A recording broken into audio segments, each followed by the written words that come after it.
Return of the King, Week 2, the Shankle. So, for those of you who know me, you know that I like to give credit where credit is due.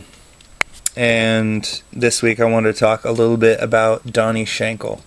Now, if you don't know who Donnie Shankle is, you should pause the video right now and Google him or YouTube him or talk to any serious weightlifter, and they'll be able to tell you how he has been a dominant force at the 105 kilogram weight class for weightlifting, or Olympic lifting as many people like to call it. Recently he had an injury and he has been recovering, and he decided to post videos of his training coming back, and that was something that actually inspired me to start posting videos again, because even though I'm not a weightlifter as such, I really do like to watch the different sports and guys about my size, see what they're doing, and it was really cool to see him posting, see him rehabbing, see how he was kind of structuring all of that. And it got me excited to post videos again, because it kind of made me realize that I may be that person for some people out there. And granted, I know I don't have nearly as big of a fan base as Donnie Shankle, but in the strongman community, like it or not, I am the Donnie Shankle of the 105 class. I'm the same weight, the same career stats, basically, several time national champion, and it was exciting to kind of draw those parallels and see him recovering, see me recovering, and I just wanted to document it and kind of talk people through my training. And if I can get a couple people excited about strongman, then it really is worth my time. So what you just watched was some stone squats. Now, that's an exercise that I like to do when I don't have a platform to load to. It's something that I work on the top half of my load, because that is traditionally the weaker half of my load. I can usually lap just about anything. I think the heaviest stone I've ever lapped, I almost lapped a 455, but I have no problem lapping stones. It's always the top half that's the issue. And so I like to really hammer that top half, and it comes through when it comes to contest time. Right here we have a little bit of press medley, and so right here I'm going through 2 times each lift. I don't have a dumbbell with me this week. I'll probably be getting one in the next couple weeks.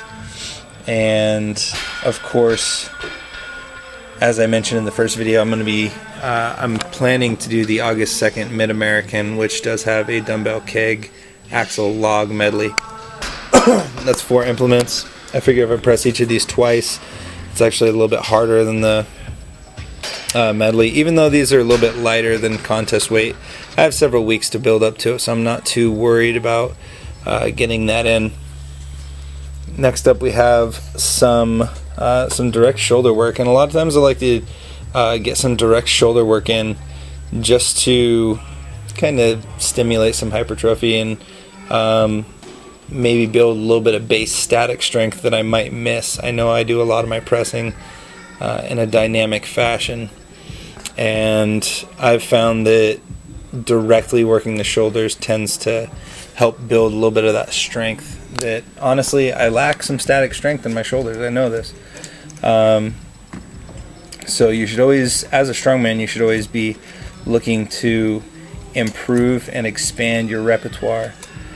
You should always be seeking to improve your weaknesses, and if you're looking at a really big contest or a tight contest, one that you're in contention of winning, what you need to do is you need to curb your losses. You need to minimize any points that you'll be losing.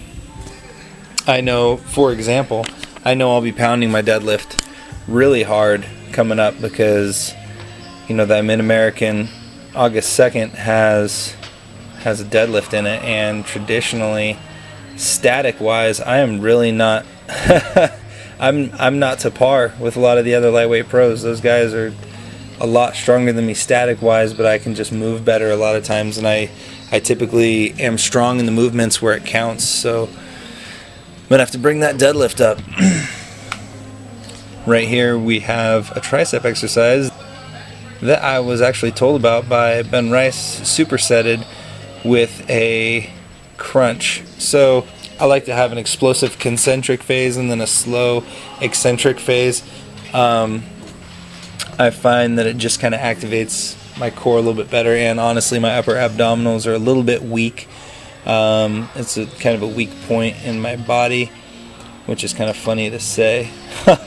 A quick story about that tricep exercise is I went up to Ben Rice one day and I said, "Hey Ben, I got one tricep motion left. I'm not sure what to do.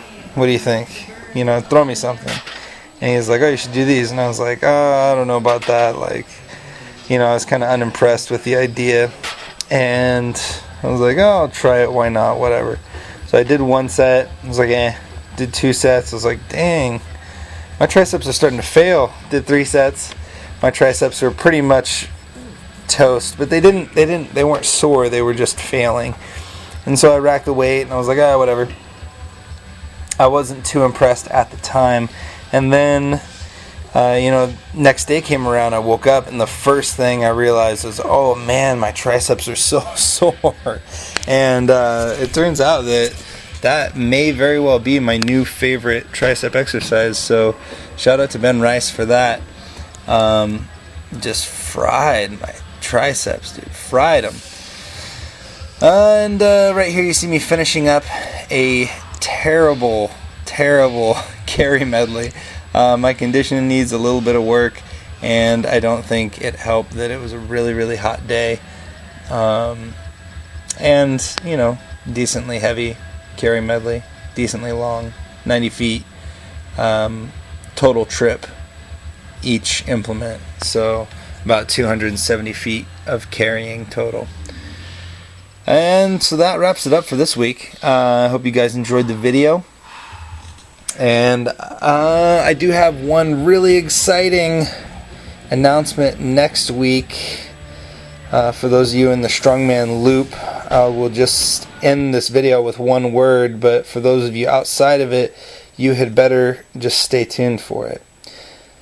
Norway.